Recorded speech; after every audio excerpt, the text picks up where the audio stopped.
نحمدہ ونصلی علی رسولہ الکریم اما بعد فاعوذ باللہ السمیع العلیم من الشیطان الرجیم من ہمزہ ونفخہ ونفثہ بسم اللہ الرحمن الرحیم وَإِذَا سَمِعُوا مَا أُنزِلَ إِلَى الرَّسُولِ تَرَىٰ أَعْيُنَهُمْ تَفِيضُ مِنَ الدَّمْعِ۔ آج ہم اللہ کے فضل سے 7ویں پارے کی مختصر تفسیر کے بارے میں بات چیت کرنا چاہتے ہیں۔ اللہ تعالیٰ ہمیں توفیق نصیب فرمائے سننے کی اور عمل کرنے کی۔ 7ویں پارے کے آغاز میں اللہ تعالیٰ نے یہ بات ذکر کی ہے کہ جب وہ قرآن مجید کو سنتے ہیں تو ان کی آنکھوں سے آنسو بہہ پڑتے ہیں۔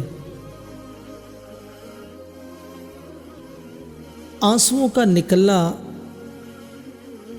یہ یا تو صدمے کی بنا پہ ہوتا ہے یا حد درجے کی خوشی کی بنا پہ ہوتا ہے۔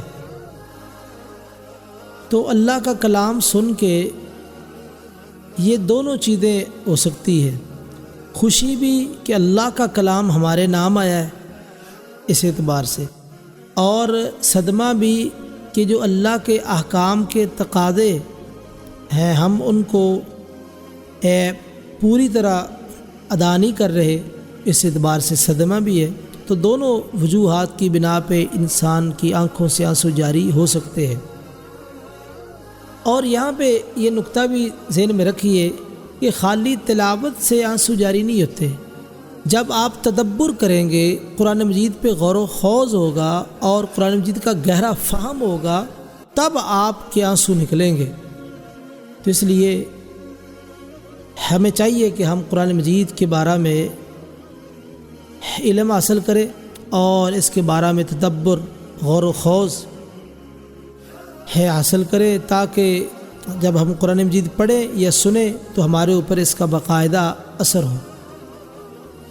آگے فرمایا یا ایھا الذین آمنوا لا تحرموا طیبات ما احل اللہ لکم، جو چیزیں اللہ تعالیٰ نے حلال کی ہیں ان کو تم حرام نہ کرو۔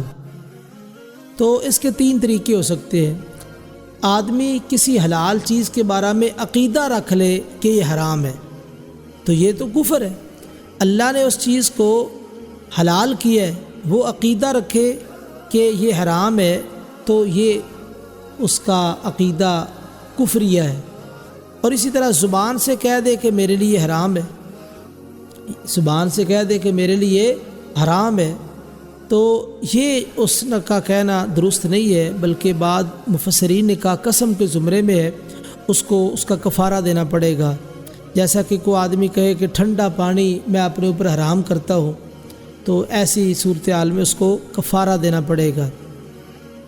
تیسری چیز ہے عملی طور پر کسی چیز کو حرام سمجھے۔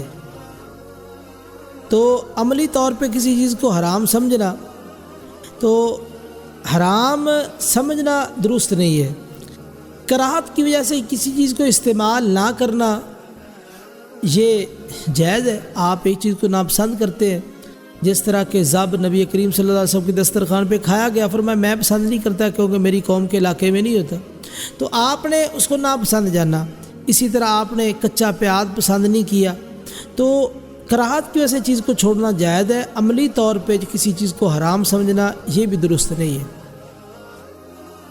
آگے یہ بات ذکر کی گئی ہے قسم کے کفارے کے حوالے سے۔ قسم کی 3 قسمیں ہوتی ہیں۔ ایک ہے یمین لغو، جو عام انسان بول چال میں قسم کھا جاتا ہے اور اس کو اندازہ نہیں رہتا، یعنی بول چال عادتاً جو انسان کی زبان پہ قسم جاری ہوتی ہے۔ ایک ہے یمین غموس۔ جو یمین غموس ہے یہ ہے سابقہ کسی واقعے پہ قسم کھانا،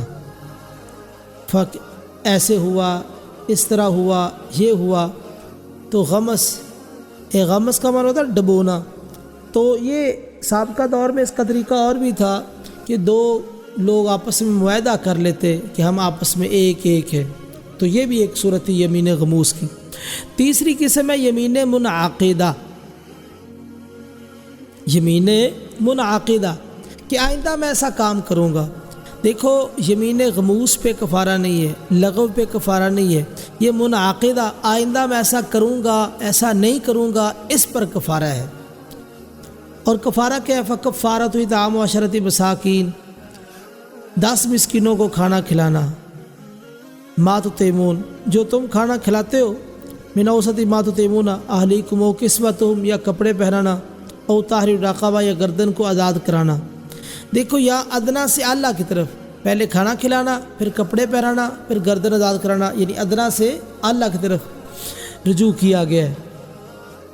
تو یہ قسم کا کفارہ ہے، اور صرف یہ یمین منعقدہ جو ہے آئندہ آنے والے امر پہ قسم کھانا، اگر اس کو پورا نہیں کر سکا تو اس پر پھر وہ کفارہ ادا کرے گا۔ نبی کریم صلی اللہ علیہ وسلم کا طریقہ بھی یہ تھا، جب آپ قسم کھا لیتے، آپ دیکھتے اس کے مخالف دوسرا کام زیادہ اچھا ہے تو آپ قسم کا کفارہ دیتے اور وہ کام کر لیتے تھے۔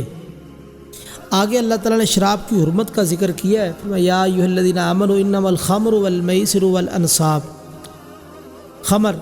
خمر کہتے ہیں کل ما خامر العقل، ہر وہ چیز جو عقل کو ڈھانپ دے، عقل کام کرنا چھوڑ جائے۔ تو شراب کسے کہتے ہیں؟ ما اسکرا، جو چیز بھی نشہ لائے، فہو خمر، وہ شراب ہے۔ تو شراب آپ دیکھیں اس کو جوئے کے ساتھ اور اسی طرح انصاب کے ساتھ جوڑا گیا ہے۔ تو یہ شراب کا جو عمل ہے یہ بہت خطرناک ہے، یہ الخبائث ہے، الخبائث۔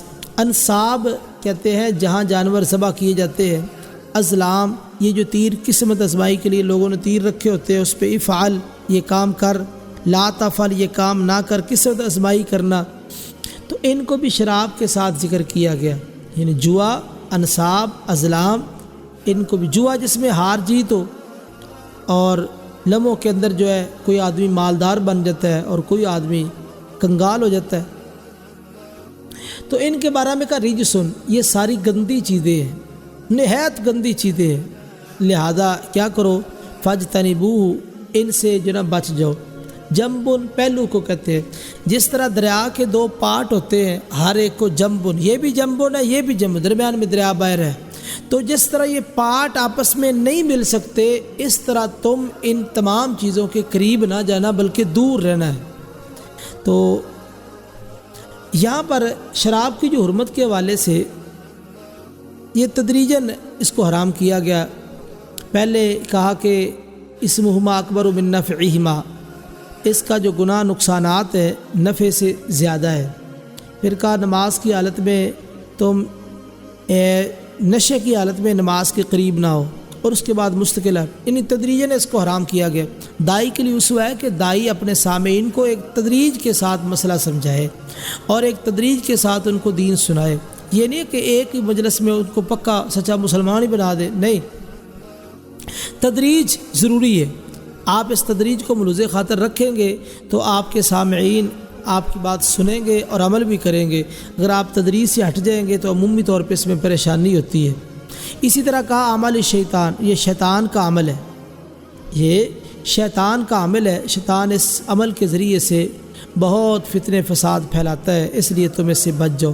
اسی طرح کہا تفلحون، تم کامیاب ہو جاؤ۔ تو پتہ یہ چلا کہ شراب استعمال نہ کرنے پر کامیابی ہے۔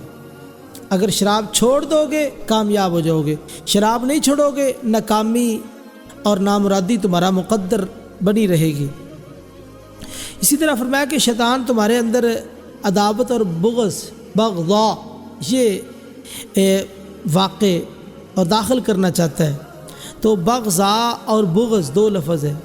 بغض کہتے ہیں ایسا کینہ جو ختم ہو جائے، بغضاء ایسا کینہ جس کا ختم ہونا مشکل ہو۔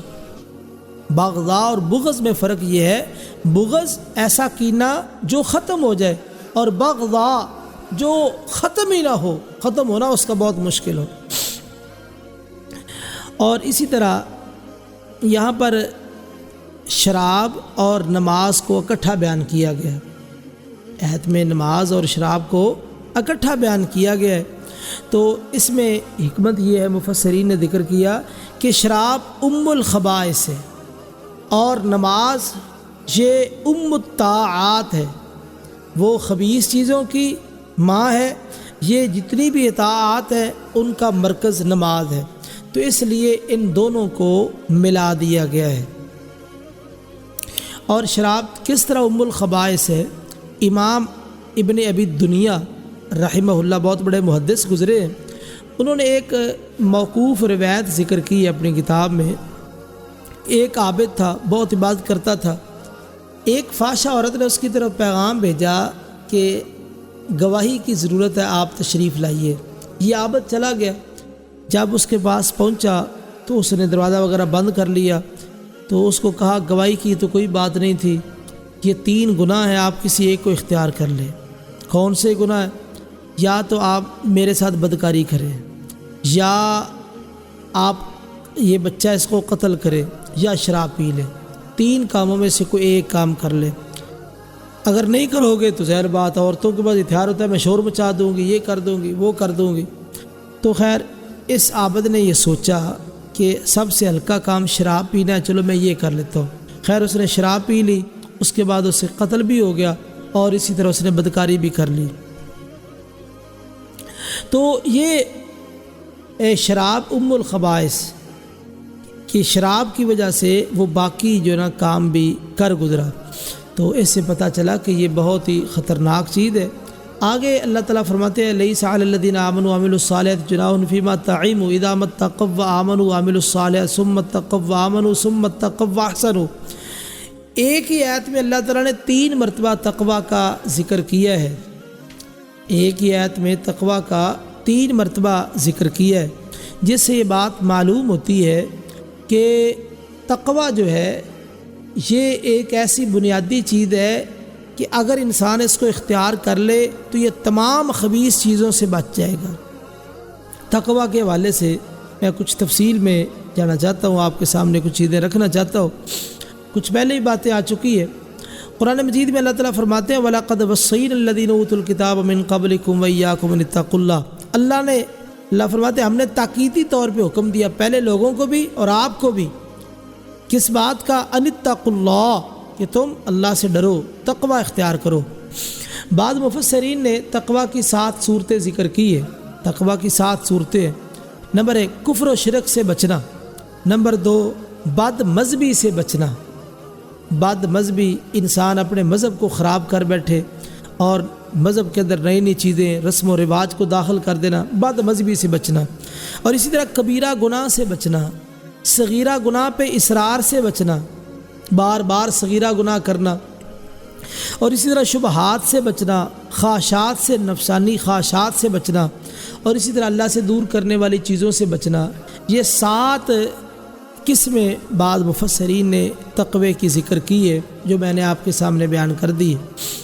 اور اسی طرح تقوی کے جو 3 مراتب یہاں بیان کی کہ 3 مرتبہ تقوی کا ذکر آیا ہے، تو سب سے پہلے شرک سے تقوی، یعنی شرک سے بچنا ہے، اذا متقوا وآمنوا، اور بدعت سے تقوی تو یہ ثم اتقوا وآمنوا، یہ بدعت سے تقوی، اور اسی طرح گناہوں سے تقوی ثم اتقوا واحسنوا۔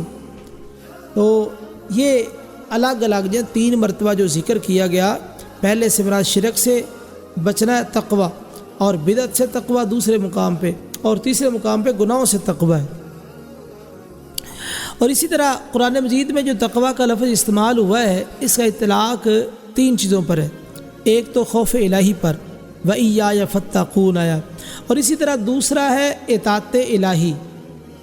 قرآن مجید میں اللہ تعالیٰ فرماتے ہیں اتقوا اللہ حق تقاتہ، اللہ سے ویسے ڈرو جس طرح ڈرنے کا حق ہے، یعنی اس کی اطاعت بجا لو، اطاعت کے معنی میں۔ اور تیسرا تنزیہۃ القلب عن الذنوب، دل کو گناہوں سے پاک کرنا۔ قرآن مجید میں اللہ تعالیٰ فرماتے ہیں وَمَن يُطِعِ اللَّهَ وَرَسُولَهُ وَيَخْشَ اللَّهَ وَيَتَّقِهِ فَأُولَٰئِكَ هُمُ الْفَائِزُونَ۔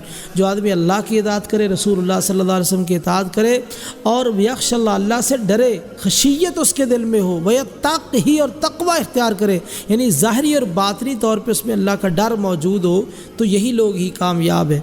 تو یہ 3 معنوں میں تقوی کا جو لفظ قرآن مجید میں استعمال ہوا، تو ان 3 معنوں میں بولا گیا ہے۔ اسی طرح تقوی کے کچھ فوائد بھی ہے۔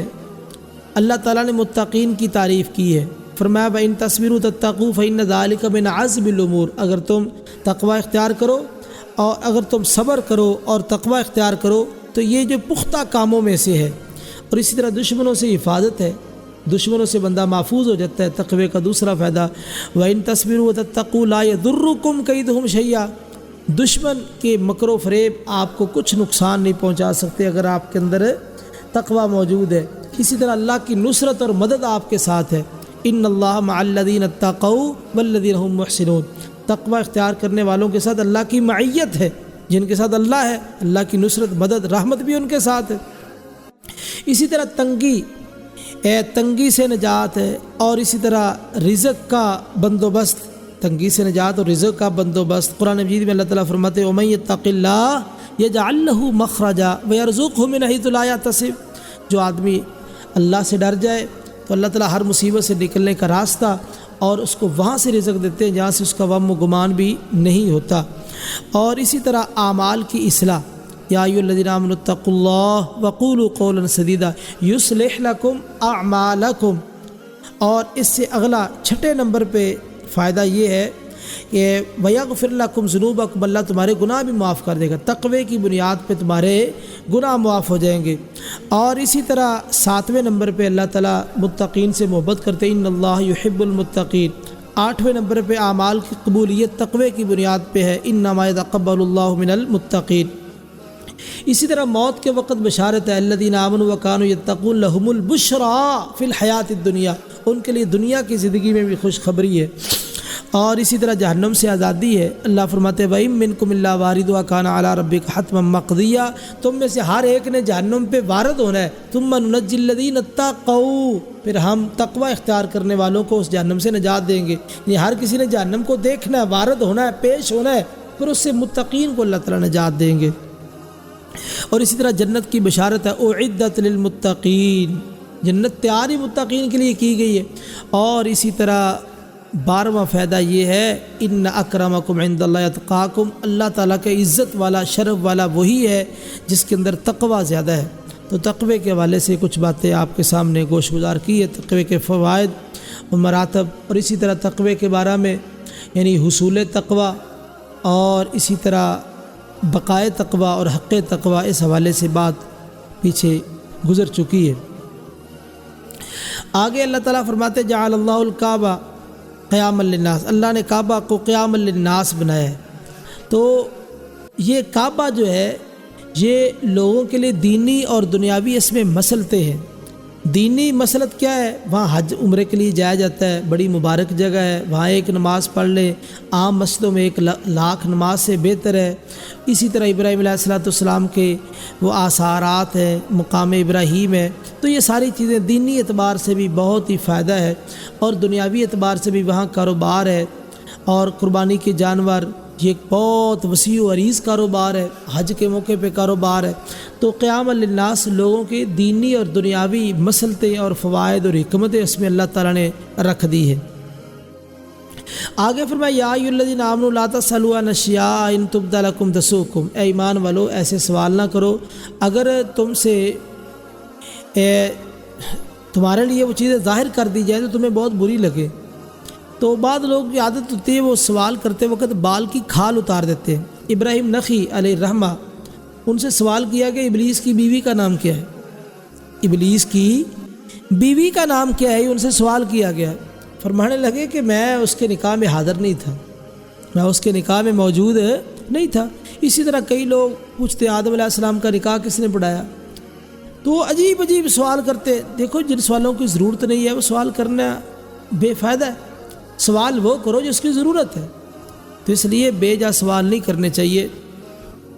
اور آگے اللہ تعالیٰ نے یہ بات ذکر کی ما جعل اللہ من بحیرۃ ولا صائبۃ، کچھ جانور مشرکوں نے بتوں کے نام پہ چھوڑ دیے تھے، تو ان جانوروں کے حوالے سے تو اس پہ ایک مفسر کا بہت خوبصورت تبصرہ ہے، کہتے ہیں کہ کسی شخص کو علم کے بغیر حلت اور حرمت کا فتویٰ نہیں دینا چاہیے، چونکہ مشرکوں نے اپنی طرف سے ان جانوروں کو حرام کر لیا کہ یہ جانور حرام، یہ بحیرہ، صائبہ، وسیلہ، حام، ان کی وضاحت موجود ہے۔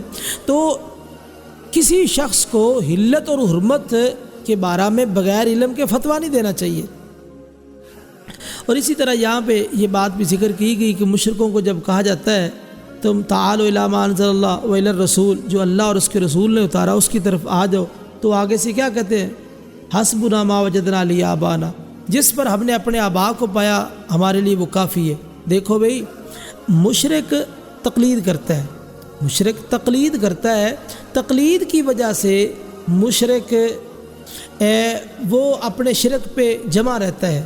یہ تقلید اتنا بڑا گناہ ہے، جہاں تک میں نے قرآن مجید سے مطالعہ کیا ہے تو مجھے یہ بات معلوم ہوئی ہے کہ جتنے بھی انبیاء نوح علیہ السلام سے لے کے اس بعد جتنے بھی انبیاء آئے ہیں، سب نبیوں کے مقابلے میں قوم نے یہی جواب دیا، وجدنا علیہ آباءنا، ہم نے اپنے آبا کو اس طرح پایا، ہمارے آبا یہ کرتے تھے لہذا ہم بھی کریں گے۔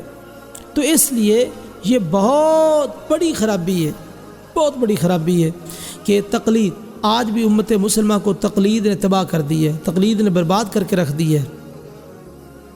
تو اس لیے تقلید کو چھوڑے، اتباع اور اطاعت کا راستہ اختیار کرے۔ کامیابی کا راستہ یہی ہے کہ اطاعت اور اتباع ہو۔ آگے اللہ تعالیٰ نے ایک بات ذکر کی ہے، کل قیامت کا دن ہوگا، انبیاء سے پوچھا جائے گا ماذا اجبتم، تم کیا جواب دیے گئے، تم کیا جواب دیے گئے؟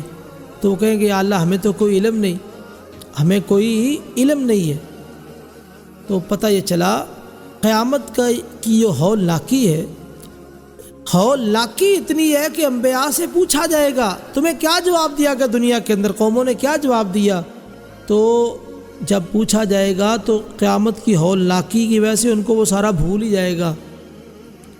تو جب انبیاء کی یہ حالت ہوگی، امتوں کا کیا بنے گا؟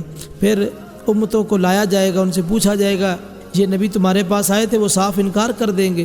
امت محمدیہ کو گواہی کے لیے لایا جائے گا، یہ گواہی دیں گے، وہ کہیں گے یا اللہ یہ تو اس وقت تھے ہی نہیں۔ تو امت محمدیہ کہے گی ہم نے اللہ کی کتاب کو پڑھا تھا، اس میں یہ موجود تھا۔ دیکھیے ہم نے سابقہ انبیاء کی گواہی دینی ہے، ان کے حق میں گواہی دینی ہے، تو آج ہماری کیا حالت ہے؟ ہمیں اپنی حالت کو تبدیل کرنا چاہیے، اپنے آپ کو بدلنا چاہیے۔ کتنا برا حال ہے آج ہمارا، تو ہم نے گواہی دینی ہے، اس لیے ضروری ہے کہ ہم اپنے آپ کو درست کریں اور اپنی اصلاح کریں، اپنے عقائد درست کریں، اپنے اعمال درست کریں۔ اسی طرح یہاں پہ جو عیسیٰ علیہ السلام کے بارے میں ذکر کیا گیا وَإِذْ عَلَّمْتُكَ الْكِتَابَ وَالْحِكْمَةَ وَالتَّوْرَاةَ وَالْإِنْجِيلَ، تو جب آپ کو کتاب اور حکمت سکھائی، تورات اور انجیل سکھائی، آگے جو ہے نا کہا گیا کہ آپ جو ہے نا پرندوں کو زندہ کرتے ہیں، تو پہلے کتاب کا ذکر کیا گیا، آخر میں وہ مردوں کو زندہ کرنے والی بات کی گئی۔ تو پتہ یہ چلا کتاب کے ساتھ روح زندہ ہوتی ہے، کتاب کے ساتھ یہ روح زندہ ہوتی ہے، ایک علمی معجزہ ہے۔ اور اسی طرح عیسیٰ علیہ السلام کا معجزہ کہ وہ مردوں کو زندہ کر لیتے تھے اللہ کے اذن سے۔ دیکھو ایک ہوتا ہے علمی معجزہ، ایک ہوتا ہے عملی معجزہ۔ عملی معجزہ اس وقت تک قائم ہے جب تک عامل موجود ہے، اور علمی معجزہ یہ قیامت تک قائم ہے۔ عیسیٰ علیہ السلام جب تک رہے ان کے معجزات ان کے ساتھ رہے، جب عیسیٰ علیہ السلام چلے گئے معجزات بھی چلے گئے، لیکن اللہ تعالیٰ نے نبی کریم صلی اللہ علیہ وسلم کو علمی معجزہ قرآن مجید عطا فرمایا ہے۔ آپ دنیا سے چلے بھی گئے، قیامت کی دیواروں تک یہ محفوظ رہے گا اور قائم دائم رہے گا، اور یہ حق والے اس کو مانتے رہیں گے، پڑھتے رہیں گے، اور دندان شکن باطل کا جواب دیتے رہیں گے انشاءاللہ۔ اسی طرح یہاں پہ ایک مسئلہ یہ بھی ذکر کیا گیا کہ ربنا انزل علینا مائدۃ من السماء، اے ہمارے رب ہمارے اوپر جو ہے نا دسترخوان اتار۔ تو اللہ تعالیٰ کی الوہیت اور ربوبیت کا دعا کے اندر ذکر کرنا چاہیے، یعنی دعا میں اللہ تعالیٰ کی الوہیت اور ربوبیت کا ذکر کرنا چاہیے۔ یہ بھی دعا کی قبولیت کی ایک بہت ہی خوبصورت بات ہے۔ تو اس لیے تو یہاں یہ کہا گیا تعالی ما فی نفسی ولا اعلم ما فی نفسک، اے اللہ جو میرے نفس میں تو جانتا ہے، جو تیرے نفس میں میں نہیں جانتا۔ اس سے پتہ چلا کہ انبیاء کے پاس علم غیب نہیں تھا، انبیاء علم غیب نہیں جانتے، عالم الغیب اللہ تعالیٰ کی ذات ہے۔ تو انبیاء کے پاس علم غیب نہیں ہے، اس کی نفی ہو رہی ہے۔ آخر میں فرمایا ان تعذبہم فإنہم عبادک، اگر تو ان کو عذاب دے تو تیرے ہی بندے، اگر تو معاف کر دے تو غالب حکمت والا ہے۔ نبی کریم صلی اللہ علیہ وسلم یہ آیت ساری رات ہی تہجد میں پڑھتے رہے۔ شیخ الاسلام ابن قیم رحمہ اللہ نے لکھا کہ اصل یہ ہے کہ قرآن مجید پہ غور کیا جائے، تلاوت کا ثواب اپنی جگہ پہ ہے، لیکن اصل مقصد قرآن مجید کا یہ ہے کہ اس پہ غور و خوض کیا جائے۔ اور سلف کا بھی یہ طریقہ ہے کہ وہ ایک ایک آیت پہ پوری پوری رات بیٹھے رہتے ہیں۔ اور شیخ الاسلام ابن تیمیہ رحمہ اللہ کے بارے میں آتا ہے کہ فرماتے ہیں کہ میں ایک آیت کی تفسیر بسا اوقات 100 تفسیروں میں دیکھتا ہوں، مجھے سمجھ نہیں آتی، پھر میں اللہ سے دعا کرتا ہوں، اے آدم کو سکھانے والے، ابراہیم کو سکھانے والے، مجھے اس آیت کا فہم دے دے، اس آیت کا علم دے دے۔ تو اس طرح یعنی قرآن مجید پہ غور و خوض کرنا، بلکہ شیخ الاسلام ابن قیم رحمہ اللہ کا تو یہ قول ہے کہ پورے قرآن کی تلاوت ایک طرف، ایک آیت کا سمجھنا، صحیح مفہوم جاننا، اس کی تفسیر اور گہرائی تک جانا، ایک آیت کا سمجھنا، اس کا اجر و ثواب زیادہ ہے پورے قرآن کی تلاوت سے۔ ہم دیکھ لیں آج زور ہے تلاوتوں پہ، کتنا تلاوتوں پہ زور ہے، تو قرآن فہمی پہ بہت۔ مدارس کے صورتحال بھی یہ ہے، حیران کن بات، مدارس میں بھی قرآن کا ترجمہ پڑھانے کے لیے ان اساتذہ کا انتخاب ہے جو بیچارے نئے ہیں، جن کا تجربہ اتنا نہیں ہوتا، ان کو قرآن کے ترجمے پہ لگاتے۔ حالانکہ جس طرح شیخ الحدیث جو سب سے زیادہ علم رکھتا ہے حدیث کے بارے میں، تو اس کو اس سیٹ پہ بٹھایا جاتا ہے، اسی طرح جو قرآن کے بارے میں رسوخ رکھتا ہے، گہرائی رکھتا ہے، فہم رکھتا ہے، اس کو اس کام پہ لگانا چاہیے۔ تو خیر اس وجہ سے مدارس سے جو طلباء اور طالبات نکل رہے ہیں، ان کا قرآن کے ساتھ گہرا تعلق نہیں ہے۔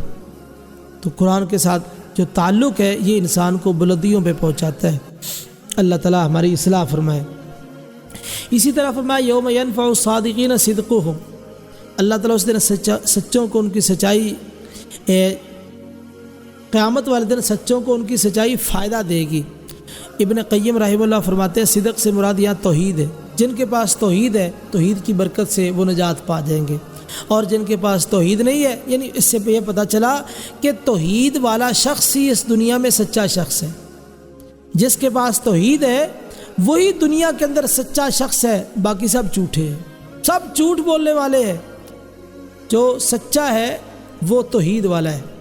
اور رضی اللہ عنہم ورضوا عنہ، اللہ ان سے راضی ہو گیا۔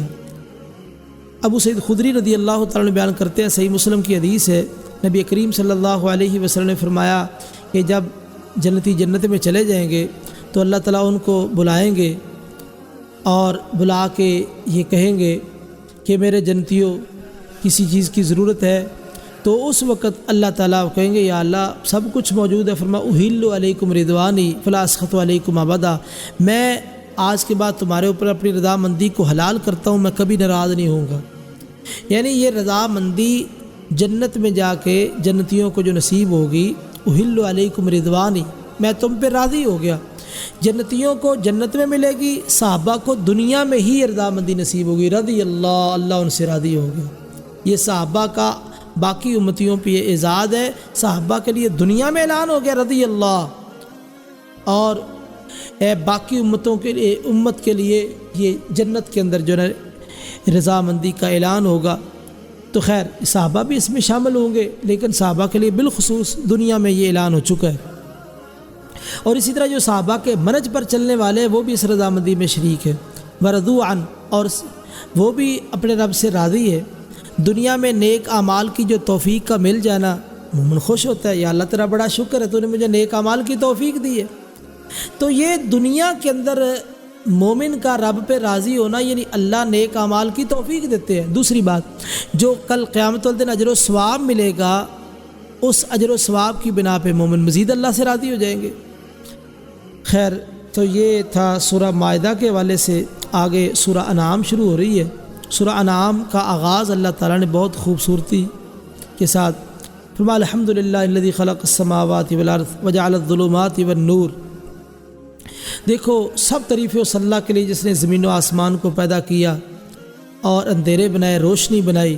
دیکھو آج آپ دیکھیں یہ سورج چمک رہا ہے، چاند، ستارے اور اسی طرح کائنات کے اندر بے شمار اللہ تعالیٰ کی نعمتیں، یہ ساری نعمتوں سے بندہ فائدہ اٹھا رہا ہے، لیکن کوئی مطالبہ نہیں ہے کہ سورج کی روشنی لے رہے ہو اتنا بل دینا پڑے گا، چاند کی روشنی حاصل کر رہے ہو اتنا بل دینا پڑے گا، کوئی مطالبہ نہیں۔ مطالبہ صرف یہ ہے کہ اللہ کی توحید کو اپنا لو اور اسی طرح جو ہے اللہ تعالیٰ کی عبادت کو بجا لو، مطالبہ صرف یہ ہے اور اس کے علاوہ کوئی مطالبہ نہیں ہے۔ تو اس سے پتہ چلا کہ دنیا میں مطالبہ نہیں ہے، دنیا میں صرف اللہ کی توحید اور اس کی اطاعت کو بجا لانا اور اس کی عبادت کرنا یہ مطالبہ ہے۔ تو اس لیے ضروری ہے کہ ہم اللہ تعالیٰ کی نعمتوں سے فائدہ اٹھا کے اس کی اطاعت کریں اور اس کی فرما برداری کریں۔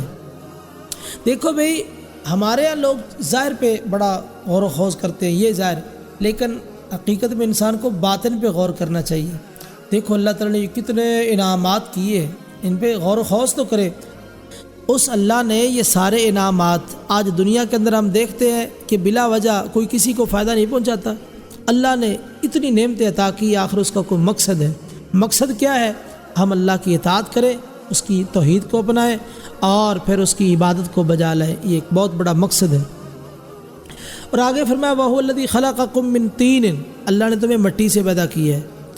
دیکھو بھی مٹی سے آدم علیہ السلام کو پیدا کیا گیا، ہمیں تو انسانوں سے ہی آگے پیدا کیا گیا، تو مٹی اس اعتبار سے ہے تو ذکر کیا کہ تمہاری اصل مٹی ہے، دور کی نسبت ذکر کر دی تمہاری اصل مٹی ہے، یا اس اعتبار سے کہ ہماری جتنی غذا، ہماری جتنی خوراک ہے تو وہ ساری مٹی سے ہی نکل رہی ہے، ہمارے جسم کی جتنی غذا ہے، اس اعتبار سے کہا وَهُوَ الَّذِي خَلَقَكُم مِّن طِينٍ۔ اور اسی طرح یہاں پہ جو ہے ایک مزید بھی سچے معبود اور جعلی معبود میں فرق۔ قُلْ أَغَيْرَ اللَّهِ أَتَّخِذُ وَلِيًّا فَاطِرَ السَّمَاوَاتِ وَالْأَرْضِ، تو کیا اللہ کے علاوہ میں کسی اور کو معبود بناؤں؟ ہاں جی، میرا اللہ کون ہے؟ جو زمین و آسمان کو پیدا کرنے والا ہے، جو زمین و آسمان کو پیدا کرنے والا میرا اللہ وہ ہے۔ تو جب اللہ زمین و آسمان کو پیدا کرنے والا ہے تو معبود بھی وہی ہے، اس کے علاوہ کوئی اور پیدا کرنے والا نہیں ہے۔ اور اسی طرح دوسری چیز وَهُوَ يُطْعِمُ وَلَا يُطْعَمُ، اللہ کھلاتا ہے، کھلایا نہیں جاتا۔ جو کھلائے خود نہ کھائے وہ معبود ہوتا ہے، جو کھائے وہ معبود نہیں ہوتا، وہ تو محتاج ہے۔ جو کھلائے خود نہ کھائے وہ معبود ہے، وہ محتاج نہیں ہے، اور جو کھانے والا ہے وہ تو محتاج ہے، اس کے ساتھ سارے لوازمات ہیں۔ تو اس لیے سچے معبود اور جھوٹے معبود میں فرق ہو گیا۔ سچا معبود وہ ہے جو زمین و آسمان کو پیدا کرنے والا، سچا معبود وہ ہے جو کھلانے والا، خود نہ کھانے والا۔ ایک بات یہ بھی ذہن میں رکھے، قُلْ لَا يَسْتَوِي الْخَبِيثُ وَالطَّيِّبُ وَلَوْ أَعْجَبَكَ كَثْرَةُ الْخَبِيثِ، کہہ دی خبیث اور طیب یہ دونوں چیزیں برابر نہیں ہو سکتی۔ خبیث اور طیب دونوں چیزیں کی قدر و قیمت برابر نہیں ہے۔ دیکھیں ایک بندے کے پاس 5 روپے حلال کے ہیں، دوسرے بندے کے پاس 500 حرام کے ہیں۔ اب دیکھنے میں اس کے پاس کثرت ہے، اس کے پاس قلت ہے، لیکن وہ خبیث ہے، وہ طیب ہے۔ اب خبیث اور طیب ان کا کوئی مقابلہ ہی نہیں ہے، ان کا کوئی مقابلہ نہیں ہے، کیونکہ اللہ کے نزدیک حلال کی قدر و قیمت ہے، حرام کی کوئی قدر و قیمت نہیں ہے۔ یہ دیکھنے میں کثرت ہے، اسی طرح حرام کے اندر دیکھنے میں کثرت ہوتی ہے، برکت نہیں ہوتی۔ حلال کے اندر قلت ہے لیکن برکت ہوتی ہے، اس لیے حلال کی کوشش کرنی چاہیے۔ اس کی عام مثال سمجھ لے، یہ جو ہمارے جانور ہے، گائے ہے، بھینس ہے، بکری ہے، یہ بچے دیتے ہیں، بکری 2 بچے دیتی ہے اور کبھی کبھار کو 3، اور گائے بھینس عمومی طور پہ 1 بچہ دیتی ہے، حلال جانور ہے۔ تو دیکھ لیں یومیہ کتنے جانور ذبح ہو رہے ہیں، اور قربانی کے موقع پر کتنے جانور ذبح ہوتے ہیں، کبھی قلت ہوئی ہے؟ ان کی پیدائش قلیل ہے لیکن کبھی ختم نہیں ہوئے۔ قربانی کے موقع پہ منڈیوں میں جائے، اور لمبی قطاریں لگی ہیں، اور اسی طرح وسیع و عریض ایک جہان ہے، کتنے جانور واپس پلٹ کے جاتے ہیں۔ تو دیکھو بھی کبھی ختم نہیں ہوئے یہ حلال، حالانکہ ان کی مقدار کیا ہے؟ ایک ایک دو دو ان کی پیدائش ہو رہی ہے، لیکن کبھی ختم نہیں ہوئی، یعنی قلت ہے لیکن برکت ہے۔ اور اس کے مقابلے میں جو یہ کتا اور کتی جو اس کی مؤنث ہے، اس کے بچے 10 10 12 12، اور اسی طرح یہ جو خنزیر کہ اس کی جو مادہ ہے اب اس کے 12 12 14 14 بچے ہوتے ہیں۔ تو آپ دیکھ لیں، اب کتوں کا حوالے سے دیکھ لیں، اتنے اتنے پیدا ہوتے ہیں تو کدھر جاتے ہیں؟ وہ ٹاواں ٹاواں کتا نظر آئے گا کسی علاقے میں، تو ہم کتے نہیں ہیں۔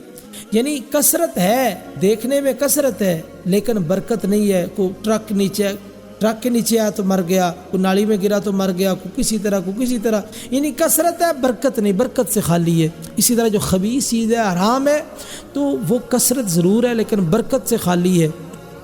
اور جو چیز حلال ہے، حلال کے اندر برکت ہوتی ہے اگرچہ اس میں قلت ہوتی ہے۔ اسی طرح آدمی شرک کیوں کرتا ہے؟ آدمی شرک کیوں کرتا ہے؟ 2 سبب ہیں شرک کرنے کے۔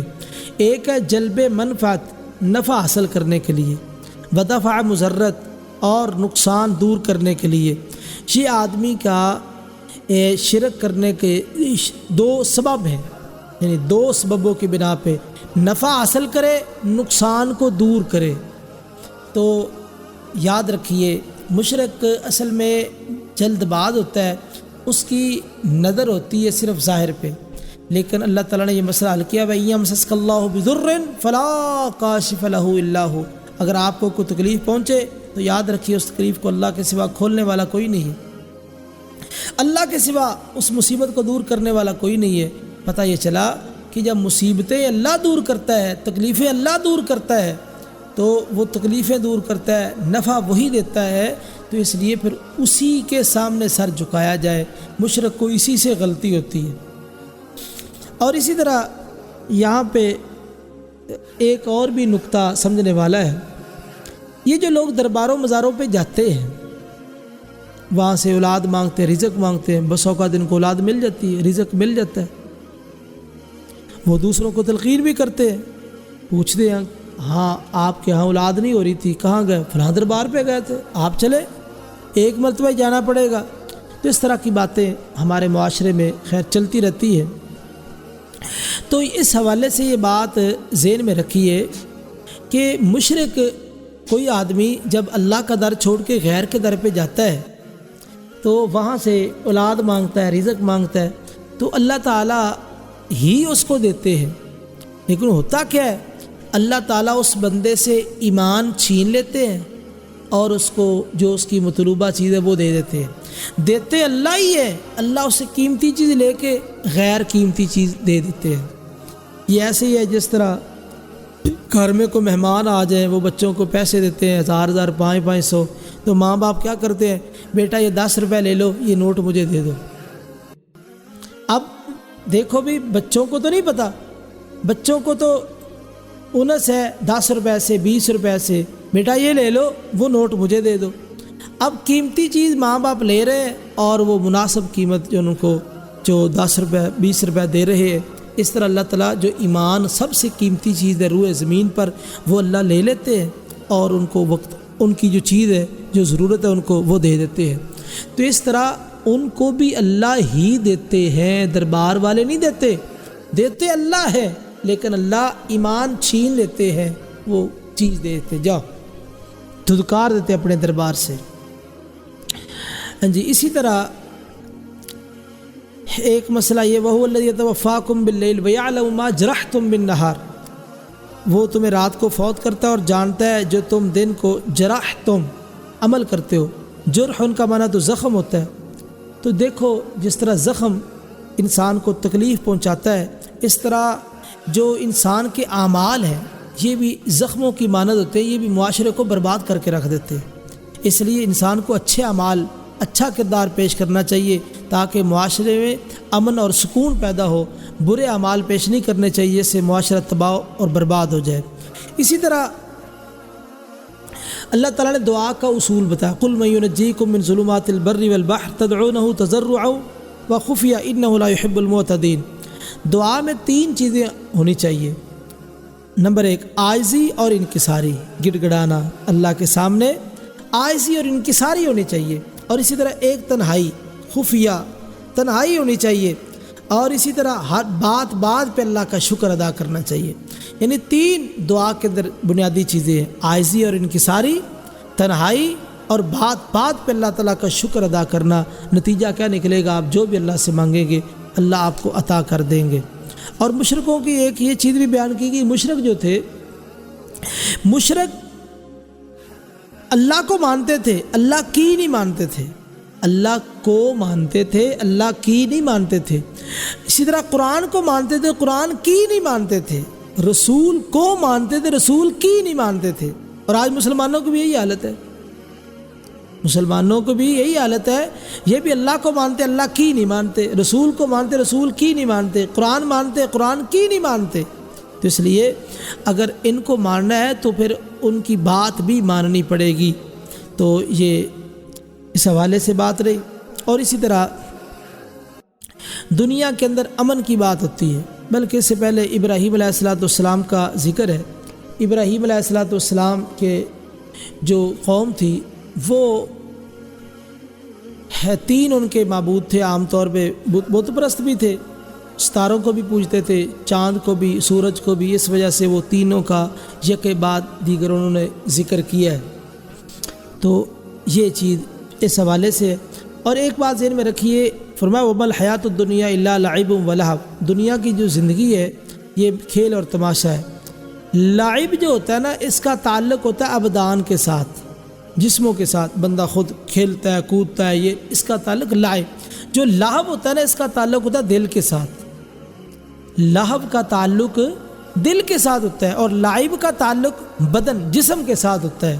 اس اعتبار سے دنیا کی زندگی لعب ہے، کھیل تماشا ہے، اور لہو یعنی دل کے ساتھ۔ تو یعنی دنیا کی زندگی میں کیا ہے؟ ظاہر کھیل تماشا ہے اور دل کا بہلانا ہے، بس یہی دنیا کی زندگی ہے۔ اور اسی طرح فرمایا قُلْ أَرَأَيْتَكُمْ إِنْ أَتَاكُمْ عَذَابُ اللَّهِ أَوْ أَتَتْكُمُ السَّاعَةُ وَغَيْرَ اللَّهِ تَدْعُونَ، دیکھو بھی بتلائیے اگر تمہارے پاس اللہ کا عذاب آ جائے یا قیامت آ جائے، تم کس کو پکارو گے؟ اللہ کو یا غیر کو؟ اور اکرمہ بن ابی جہل جو تھا وہ دریا میں سمندر میں سوار تھے، جب کشتی بیچ میں گئی تو بھنور میں پھنسی تو پہلے بتوں کو پکارنے لگے، پھر زیادہ پھنس گئی تو اللہ کو پکارنے لگے، کہنے اب محمد صلی اللہ علیہ وسلم کے رب کو پکارو، وہی یہاں سے نجات دے گا۔ تو دیکھو اکرمہ نے کہا اچھا، اگر شدید ترین حادثے کی صورت میں اللہ اس کشتی کو بچائے گا تو عام حالت میں کیوں نہیں بچائے گا؟ مجھے کنارے پہ اتار دو۔ اکرمہ بن ابی جہل کے اسلام کا یہی سبب بنا۔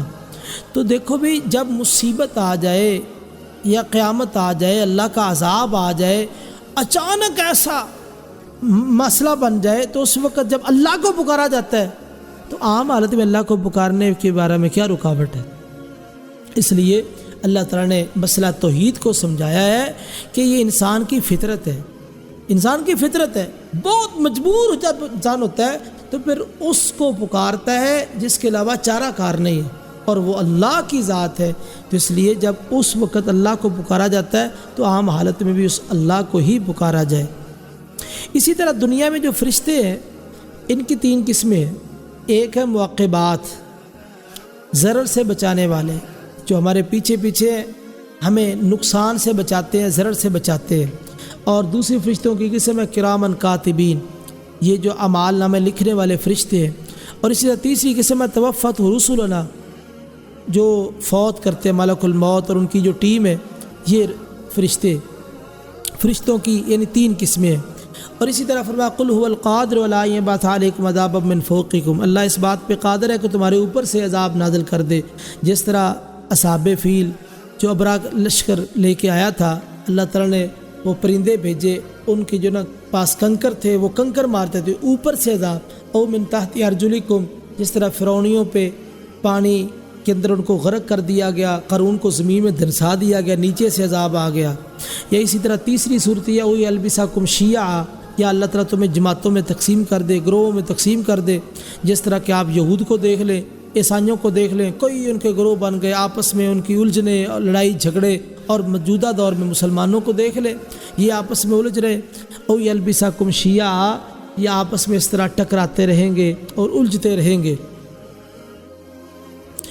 اور اسی طرح معاشرے کے جو غلیظ لوگ ہیں، گنڈے ہیں، وہ تمہیں تکلیف پہنچائیں گے۔ یہ اللہ کی طرف سے ایک عذاب کی صورت ہے کہ معاشرے کے گنڈے بدماش تمہیں تکلیف پہنچائیں گے۔ اور اسی طرح کہا وَإِذَا رَأَيْتَ الَّذِينَ يَخُوضُونَ فِي آيَاتِنَا، جب آپ دیکھیں ان لوگوں کو جو ہماری آیات کے بارے میں بحث مباحثہ کر رہے ہیں، یعنی اہل بدعت، جب وہ دین کے بارے میں دین پر اعتراضات کرتے ہیں اور زبانیں کھولتے ہیں، ان کی مجلس اختیار کرنا، ان کی مجلس میں بیٹھنا درست نہیں ہے۔ اسی طرح کافروں کے دو وصف بیان کیے، کافروں کے دو وصف، کہ آپ ان لوگوں کو چھوڑیں جنہوں نے اپنے دین کو لہو اور لائب بنا رکھا ہے، ان کو آپ چھوڑیے۔ تو دو چیزیں بیان کی گئی، ایک تو دین کو انہوں نے لہو اور لعب، ان کا دین کھیل تماشا ہے، اور دوسری غرتہم الحیات الدنیا، دنیا کی زندگی نے ان کو دھوکے میں ڈال رکھا ہے۔ یہ دو کافروں کے وصف ہے، ایک تو ان کی زندگی ہی کھیل تماشا ہے بس، اور دوسری چیز ان کو دنیا کی زندگی نے دھوکے میں ڈال رکھا ہے، یہ آسانیاں، یہ نعمتیں، یہ فراوانی، اس چیز نے دھوکے میں ڈال رکھا ہے۔ اللہ فرماتے ہیں لا یغرنک تقلب الذین کفروا فی البلاد، اے نبی تجھے ان کافروں کا آنا جانا، کھانا پینا، رہنا سہنا، یہ ساری چیز دھوکے میں نہ ڈالے۔ ان کو دھوکے میں ڈال رکھا ہے دنیا نے، تو تمہیں دھوکے میں نہ ڈالے۔ اور اسی طرح جو کسی کی اطاعت ہوتی ہے یہ دو سبب سے ہوتی ہے، ایک ہے امید نفع کی امید ہو، اور دوسری ہے خوف مضرت، نقصان کا ڈر ہو۔ یعنی دو ہی چیزیں، نفع کی امید اور اسی طرح نقصان کا ڈر ہو، تو دو وجہ سے۔ اور یہ بات پیچھے گزر چکی ہے کہ انسان جو ہے اس کی رہنمائی کی دو شاخیں ہیں، دو شاخیں، ایک اعتقاد کی درستگی لنسلم لرب العالمین، عقیدہ درست ہو جائے، اور اسی طرح اعمال صالحہ وَنَقِیمُ الصَّلَاةَ، نماز قائم کرو۔ تو اعتقاد، عقیدہ اس کا صحیح ہونا ضروری ہے، اور اعمال کا صحیح ہونا ضروری ہے، اور اعمال صالحہ ہو۔ تو اسی طرح اس کے ضمن میں وَهُوَ الْقَاهِرُ فَوْقَ عِبَادِهِ، یہاں پر ایک بہت ہی خوبصورت بات ذکر کی گئی، وَهُوَ الْقَاهِرُ۔ تو اس کے تین اصول بیان کیے گئے، یعنی تمام صفات الوہیت کے تین اصول۔ وَهُوَ الْقَاهِرُ، اللہ قاہر ہے، یعنی قدرت تامہ، اس کا سب پر زور چلتا ہے، اللہ کا سب پر زور چلتا ہے، اس پر کسی کا زور نہیں چلتا، یہ قدرت تامہ اس کے پاس ہے۔ وَهُوَ الْقَاهِرُ سے یہ بات معلوم ہو رہی ہے۔ اور اسی طرح علم، دوسری چیز، دوسرا اصول ہے علم، یعنی اللہ تعالیٰ ہر چیز سے واقف ہے، جو ہر چیز سے واقف ہے وہی غالب ہوتا ہے، جو ہر چیز سے واقف ہوتا ہے وہی غالب ہوتا ہے۔ اور حکمت، تمام کائنات کا نظام ایک طریقے کے ساتھ چلا رہا ہے، نظم کتنا پیارا ہے، حکمت، یہ اس کی حکمت کا نتیجہ ہے۔ تو یہ تین جو نا تمام صفات الوہیت، ان کے تین اصول ہیں، قدرت تامہ، علم اور حکمت۔ اسی طرح کفر کے تین درجے ذکر کیے گئے، اعراض عن الحق، اور تکذیب بالحق، اور استہزاء بالحق، حق سے اعراض کرنا اور حق کا انکار کرنا، تکذیب جھٹلا دینا، اور حق کے ساتھ مذاق کرنا، یہ کفر کے تین درجے ہیں۔ یعنی کفار تین انداز سے حق کے ساتھ معاملہ کرتے ہیں، یا تو اعراض ہی کرتے ہیں، یا انکار کر دیتے ہیں، یا اس کے ساتھ مذاق کرتے ہیں۔ اور اسی طرح وَمَنْ أَظْلَمُ مِمَّنِ افْتَرَىٰ عَلَى اللَّهِ كَذِبًا أَوْ كَذَّبَ بِآيَاتِهِ، تو کہا کون اس سے بڑھ کے ظالم ہو سکتا ہے جو اللہ پہ جھوٹ باندھے یا اللہ کی آیات کی تکذیب کرے۔ یعنی دو کا ذکر کیا کہ اللہ پہ جھوٹ باندھنے والا یا اس کی آیات کی تکذیب کرنے والا۔ دیکھو جھوٹ کافر کہتے تھے نعوذ باللہ یہ جھوٹا نبی ہے، اس نے اللہ پہ جھوٹ باندھا ہے، تو کہا یہ نبی اس نے اللہ پہ جھوٹ باندھا ہے یا اس کی آیات کی تکذیب کرنے والا، ان میں سے بڑا ظالم کون ہوتا ہے؟ آگے اللہ نے فرمایا اِنَّهُ لَا يُفْلِحُ الظَّالِمُونَ، ظالم کبھی فلاح نہیں پا سکتے۔ پتہ یہ چلا کہ کافروں نے اللہ کی آیات کی تکذیب کی ہے، رسول نے جھوٹ نہیں بولا۔ کیوں؟ اللہ نے کافروں کو ذلیل کیا اور رسول کو اللہ نے عزت اور احترام سے نوازا۔ تو ثابت ہوا کہ رسول نے اللہ پہ جھوٹ نہیں باندھا، بلکہ کفار نے اللہ کی آیات کا انکار کر کے اللہ تعالیٰ نے ان کو ذلیل کیا، اور انکار کر کے انہوں نے جو نا تکذیب کر کے اللہ تعالیٰ کی رحمت سے دوری اختیار کی ہے۔ تو خیر اسی طرح تورات کے بارے میں کہا تجعلونہ قراطیسا، تم اس کو ٹکڑے ٹکڑے بنا دیے. دیکھو رجسٹر ہو نا، اس میں سے ایک ورق اکھاڑ لیا جائے، دوسرا اکھاڑ لیا جائے، تیسرا اپنے مطلب کی بات نکال لی جائے، باقی چھوڑ دیا جائے. تو یہ یہود کا طریقہ یہ تھا کہ وہ کتاب کے ساتھ اس کا جو ان کا تعلق تھا مطلب کی بات نکال لیتے. اور آپ کے پاس بھی جب تورات لے کے آئے تھے، رجم کا مسئلہ تھا، تو فرمایا تم اپنی کتاب میں کیا پاتے ہو؟ جی ہم تو یہی پاتے ہیں کہ چہرہ سیاہ کر دیں، چکر لگا دیں، جوتے مار دیں، بس یہی ہے. تو کہا تورات لاؤ پڑھو. اس نے ہاتھ رکھ دیا، ہاتھ رکھ کے اوپر سے پڑھا نیچے سے پڑھا. عبداللہ بن سلام جو پہلے یہودی تھے بعد میں مسلمان ہو گئے، کہنے لگے نبی کریم صلی اللہ علیہ وسلم کو اس کو کہ اپنا ہاتھ اٹھایا تو رجم کی آیت چمک رہی تھی. تو یہ خباثتیں ان کے اندر موجود تھی. انہوں نے کتاب کو ٹکڑے ٹکڑے بنا دیا، اپنی مطلب کے لیے انہوں نے جو نا کتاب کو تقسیم کر لیا. اسی طرح فرمایا باسطوا ایدیہم اخرجوا انفسکم، جب فرشتے فوت کرتے ہیں تو اپنے ہاتھوں کو پھیلاتے ہیں، کہتے ہیں اپنی روح کو نکالو. تو عذاب قبر پر یہ بین دلیل ہے. قرآن مجید سے 3 دلیلیں عذاب قبر پہ دی گئی. ایک تو یہ اخرجوا انفسکم الیوم تجزون عذاب الہون، آج تم رسوا کن عذاب دیے جاؤ گے. اس سے مراد مفسرین نے ذکر کیا عذاب قبر ہے. دوسری آیت النار یعرضون علیہا غدوا وعشیا، فرعونی صبح و شام آگ پر پیش کیے جاتے ہیں، اس سے مراد عذاب قبر. اور اسی طرح تیسری آیت سورہ نوح کے اندر اغرقوا فادخلوا نارا، وہ غرق کیے گئے، ادھر سے آگ میں داخل کر دیے گئے. ان 3 آیات کا تعلق عذاب قبر کے ساتھ مفسرین نے ذکر کیا ہے. تو اگر کوئی آپ سے سوال کرے عذاب قبر کے بارے میں قرآن مجید سے کون سے دلائل ہیں، تو یہ 3 آیات پیش کی جا سکتی ہیں کہ یہ عذاب قبر پر دلالت کرتی ہے. آگے فرمایا ان اللہ فالق الحب والنوا، اللہ تعالیٰ دانے کو پھاڑنے والے ہیں اور گٹھلی کو پھاڑنے والے ہیں. دیکھو یہ آخرت پر دلیل دی گئی ہے، آخرت پر دلیل دی گئی ہے. کیسے دلیل دی؟ دیکھو بھئی جب دانہ گل سڑ جاتا ہے تو اس کے بیچ میں سے ایک کونپل نکل آتی ہے اور وہ ایک نئی زندگی ہے. اسی طرح جب انسان مر جائے گا، ختم ہو جائے گا، مٹی ہو جائے گا، بوسیدہ ہو جائے گا، تو اس سے ایک نئی زندگی نکلے گی اور وہ آخرت کی زندگی ہے. یعنی آخرت کی دلیل، جس طرح دانہ گل سڑ جاتا ہے تو ایک کونپل نکلتی ہے، اسی طرح جب انسان گل سڑ جائے گا، مر جائے گا اور یہ بوسیدہ ہو جائے گا، اس وقت اس سے ایک نئی زندگی نکلے گی. تو اس سے آخرت پر جو نا دلیل پکڑی گئی ہے. اور اسی طرح اس کے ضمن میں یہ بات بھی کہی گئی کہ اللہ تعالیٰ کی اولاد نہیں ہے. اس کی اولاد کیسے ہوتی؟ کہ اس کی بیوی نہیں ہے. یعنی بیوی کے بغیر اولاد کا ہونا ممکن ہی نہیں ہے. تو ولم تکن لہ صاحب، اللہ کی بیوی ہی نہیں، جب اس کی بیوی نہیں تو اولاد کیسے ممکن ہے. اور اسی طرح ایک بات یہ بھی کہی گئی لا تدرک الابصار، اللہ تعالیٰ کو آنکھیں نہیں پا سکتی. لا تدرک الابصار، اللہ تعالیٰ کو آنکھیں نہیں پا سکتی. دیکھو بھئی اللہ تعالیٰ کو آنکھیں نہیں پا سکتی، دنیاوی کوئی آنکھ اللہ کو نہیں دیکھ سکتی.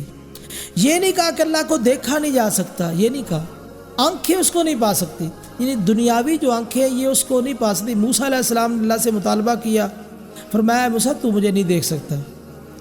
تو خیر، تو یہ کہا لا تدرک الابصار، یہ نہیں کہا کہ مجھے دیکھا نہیں جا سکتا. موسیٰ علیہ السلام کو اللہ نے یہ نہیں کہا کہ مجھے دیکھا نہیں جا سکتا.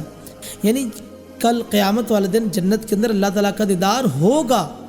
تو لا تدرکہ الابصار، اس کو آنکھیں نہیں پا سکتی. تو اس سے یہ مفہوم سمجھ آیا کہ اس کی نفی نہیں کی گئی کہ اللہ کو دیکھا نہیں جا سکتا، اللہ کو دیکھا جائے گا اور مسلمان مومن اللہ تعالیٰ کا دیدار کریں گے اور اللہ کے دیدار میں وہ لذت ہوگی جو جنت میں کسی نعمت میں لذت نہیں ہے. سوال، اللہ نظر کیوں نہیں آتے؟ دیکھو بھی جس طرح روح اپنی لطافت کی وجہ سے نظر نہیں آتی لیکن اس کا کردار ہے، اسی طرح اللہ تعالیٰ اپنے لطافت کی وجہ سے نظر نہیں آتے. کوئی ضروری نہیں ہے اگر ہر چیز نظر آئے تو پھر غیب پر جو ایمان ہے وہ تو ختم ہو جائے. الذین یؤمنون بالغیب، اس کا جو تقاضا ہے وہ تو ختم ہو جائے. تو اس لیے اللہ تعالیٰ نے یہ اصول بیان کر دیا. نبی کریم صلی اللہ علیہ وسلم معراج کی رات آسمانوں پہ گئے، آپ نے رب تعالیٰ سے کلام کیا ہے اور اسی طرح رب تعالیٰ کی بڑی بڑی نشانیاں دیکھی ہے، رب تعالیٰ کو نہیں دیکھا. لقد رأى من آیات ربہ الکبریٰ، آپ نے اپنے رب کی بڑی بڑی نشانیاں دیکھی ہے۔ اگر رب تعالیٰ کو دیکھا ہوتا تو واضح آ جاتا لقد رأى ربہ، اپنے رب کو دیکھا ہے، حالانکہ ایسی بات نہیں ہے۔ لقد رأى من آیات ربہ الکبریٰ، تو رہا یہ مسئلہ شریک راوی جو بخاری کے راوی ہے، انہوں نے جو ذکر کیا روایت کے اندر کہ نبی کریم صلی اللہ علیہ وسلم نے معراج کی رات رب کو دیکھا ہے۔ دیکھو بھی یہ شریک راوی جو ہے یہ محدث ہے، اور ان کا حافظہ پہلے ٹھیک تھا، آخری عمر میں ان کا حافظہ کمزور ہو گیا، خراب ہو گیا، تو یہ جو روایت انہوں نے بیان کی ہے تو یہ جو اضافہ ہے عام محدثین سے ہٹ کے، یہ اس وقت کی روایت ہے جب ان کے حافظے میں کمزوری آ گئی تھی۔ امام بخاری رحمہ اللہ نے جو ذکر کی ہے، چونکہ اکثر چیزیں اس روایت کے اندر وہی ہیں جو صحیح عام محدثین نے بیان کی ہے، یہ جو اضافہ ہے یہ اضافہ قابل اعتبار نہیں ہے، کیونکہ ان کا حافظہ کمزور ہو چکا تھا۔ تو جب حافظہ کمزور ہو چکا تھا تو اس وقت کا جو اضافہ ہے اس روایت میں وہ درست نہیں ہے، باقی محدثین نے اس کو بیان نہیں کیا، تو پتہ یہ چلا کہ نبی کریم صلی اللہ علیہ وسلم نے معراج کی رات رب تعالیٰ کو نہیں دیکھا۔ رب تعالیٰ کی نشانیاں لقد رأى من آیات ربہ الکبریٰ، یہ آیت بتلا رہی ہے کہ رب تعالیٰ کی بڑی بڑی نشانیاں دیکھی ہے، رب تعالیٰ کو نہیں دیکھا۔ تو اس حوالے سے یہ بات بھی سمجھنی چاہیے۔ ایک بات یہ بھی ذہن میں رکھنی چاہیے، دنیا میں امن کی بڑی بات ہوتی ہے، امن کیسے قائم ہوگا؟ یاد رکھیے دنیا کے اندر جو امن قائم ہوگا وہ عقیدہ توحید سے، الذین آمنوا ولم یلبسوا ایمانہم بظلم اولئک لہم الامن، جو ایمان لائے اور ایمان کے ساتھ انہوں نے شرک کو ملایا نہیں تو ان کے لیے امن ہے۔ ولم یلبسوا ایمانہم بظلم، تو ظلم سے مراد یا شرک ہے۔ صحابہ پہ یاد بڑی گراں گزری، حضور یہ کیا ہے؟ ظلم تو ہو ہی جاتا ہے انسان سے، آپ نے فرمایا اس سے مراد ان الشرک لظلم عظیم، جو سورہ لقمان میں آتا ہے کہ شرک بہت بڑا ظلم ہے، وہ مراد ہے۔ ایسا ایمان جس سے شرک کو خلط ملط نہیں کیا۔ دیکھو بھی پتہ یہ چلا کہ صحابہ کو بھی بعض آیات کی سمجھ نہیں آتی تھی تو وہ اللہ کے رسول سے سمجھتے تھے، تو پتہ چلا انما العلم بالتعلم، علم سیکھنے سے آتا ہے، علم سیکھنے سے آتا ہے۔ یہ کوئی ایسی چیز نہیں ہے کہ آپ گھر بیٹھے رہے اور علم آ جائے آپ کے پاس، نہیں، علم سیکھنے سے آتا ہے۔ ہم نے یہ سلسلہ شروع کیا ہے سیکھنے سکھانے کا، انما العلم بالتعلم، علم سیکھنے سے آئے گا، تو اس لیے علم کو سیکھا جائے، علم کو حاصل کیا جائے۔ اللہ تعالیٰ ہمیں توفیق نصیب فرمائے۔ اللہ فرماتے اولئک لہم الامن، ان کے لیے امن ہے، یعنی جو عقیدہ توحید پہ کاربند ہے، امن ان لوگوں کے لیے ہے۔ تو ثابت ہوا دنیا میں اگر امن قائم ہو سکتا ہے تو اس کا ایک ہی حل ہے، لوگ عقیدہ توحید پہ قائم ہو جائیں۔ عقیدہ توحید جس معاشرے میں موجود ہوگا وہاں امن ہوگا، جہاں عقیدہ توحید نہیں وہاں امن نہیں۔ ہے وقتی طور پہ کوئی سکون نظر آ جائے تو بندہ کہ بڑا امن ہے، یہ امن نہیں ہے۔ اصل امن عقیدہ توحید۔ کیوں عقیدہ توحید امن کا سبب کیوں ہے؟ اس لیے کہ اللہ نے کائنات کی جو تخلیق کی ہے اس کا مقصد ہی عقیدہ توحید ہے۔ اللہ فرماتے وما خلقت الجن والانس الا لیعبدون، میں نے جنوں اور انسانوں کو اس لیے پیدا کیا کہ وہ میری عبادت کرے۔ امام بخاری علیہ الرحمہ نے صحیح بخاری کتاب التفسیر میں لیعبدون کا ترجمہ لیوحدون کیا ہے، لیعبدون کا ترجمہ لیوحدون، کہ وہ میری توحید کو اپنائے۔ ثابت ہوا انسان کی تخلیق کا مقصد اس توحید کو اپنانا ہے۔ اگر انسانیت اپنے اس مقصد کو پا لے، توحید پہ قائم ہو جائے، تو دنیا کے اندر امن آ سکتا ہے۔ کیوں؟ یہ اپنے مقصد پہ چل رہے ہیں تو امن و سکون ہے۔ جب مقصد سے ہٹیں گے، توحید کو چھوڑ کے شرک کی طرف جائیں گے، سنت کو چھوڑ کے بدعت کی طرف جائیں گے، تو پھر خرابی ہی خرابی ہے۔ آج دیکھ لیں لوگ توحید سے دور ہیں، یہی وجہ کہ فتنے ہی فتنے ہیں، جگہ جگہ فتنے، مختلف قسم کے فتنے، بندے سوچ نہیں سکتا ایسے ایسے فتنے ہیں۔ اور تو اس کا جو سب سے بڑا سبب دنیا کے اندر شرک کا عام ہونا ہے۔ شرک بہت بڑی بدماشی اور فحاشی ہے، شرک سب سے بڑا گناہ ہے۔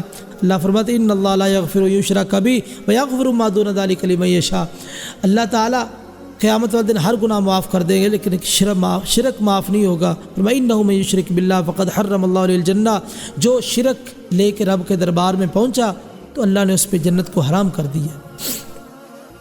اسی طرح فرمایا ولا تسبوا الذین يدعون من دون اللہ، جو لوگ اپنے معبود بنائے ہوئے ہیں تم ان کو گالیاں نہ دو۔ کیوں؟ تم ان کے جھوٹے معبودوں کو گالیاں دے گے، تمہارے سچے معبود کو گالیاں دیں گے۔ تو اس سے یہ پتہ چلا جو داعی ہوتا ہے اس کو بصیرت کے ساتھ کام کرنا چاہیے، بصیرت سے اس کو کام کرنا چاہیے۔ اگر وہ بصیرت سے کام نہیں کرے گا تو نفع کی بجائے نقصان ہوگا۔ اس لیے داعی کو ہر مقام پہ بصیرت سے کام لینا چاہیے، اور جو بصیرت سے کام لیتے ہیں وہ تھوڑے وقت میں زیادہ کام کر جاتے ہیں، اور جو بصیرت سے کام نہیں لیتے وہ اکثر اوقات نقصان میں چلے جاتے ہیں، پریشانی میں چلے جاتے ہیں۔ تو یہ تھا 7ویں پارے کے حوالے سے۔ یہ سورہ انعام میں زیادہ تر اللہ تعالیٰ کی توحید کا تذکرہ ہے، تو اس لیے مختلف زاویوں سے مختلف طریقوں سے ان چیزوں کو بیان کیا ہے۔ اللہ تعالیٰ سے دعا ہے کہ اللہ تعالیٰ ہمیں دین کو سمجھنے کی اور اس پر عمل کی توفیق نصیب فرمائے۔ اقول قولی ھذا واستغفر اللہ لی ولکم ولسائر المسلمین والمسلمات۔